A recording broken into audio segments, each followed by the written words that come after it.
2 xonali domni 46 ming dollarga beraveramiz deyishyapti. Remontdan keyin hali odam yashamagan. Olmazor tumani Qoraqamish 1-2 Skoriy ko'chani shundoqqina orqa tarafida.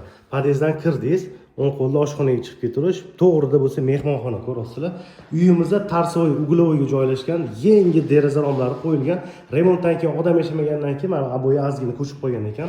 Mana eshikni bunday ochganingizda, bu yoqda bitta yotoqxona ko'rasizlar. Yosh oilaga zo'r. Remontlari toza, akkuratniy holatda turibdi. Televizorni ilasiz, bu yoq tarafga stroyniy shkaf yoki trimolarni qo'yib, misol uchun yosh oila bemalol yashasa bo'ladi. Aytganimdek, uglovoy, tarsoy tarafga joylashgan 37 kvadrat metr. Bu yoqda yurarkanimizda yuvinish xonasi, shu aytgandek hammomi, hojatxonasi, oshxonasi mana bu yerda bo'ladi. 5 qavatli domimizning 3-qavatida joylashgan. Bir xonani 2 xona qilib qo'yishgan, 37 kvadrat metr, narxi 46 ming dollar. Qoraqamish 1-2 Skoriy ko'chani orqa tarafi, bu yoq tarafi ko'rishingiz mumkin, shundoqqina soy bo'yini yonida. Telefon nomerlar pastda bo'ladi, qiziqqanlar telefon qilib baraka qilinglar.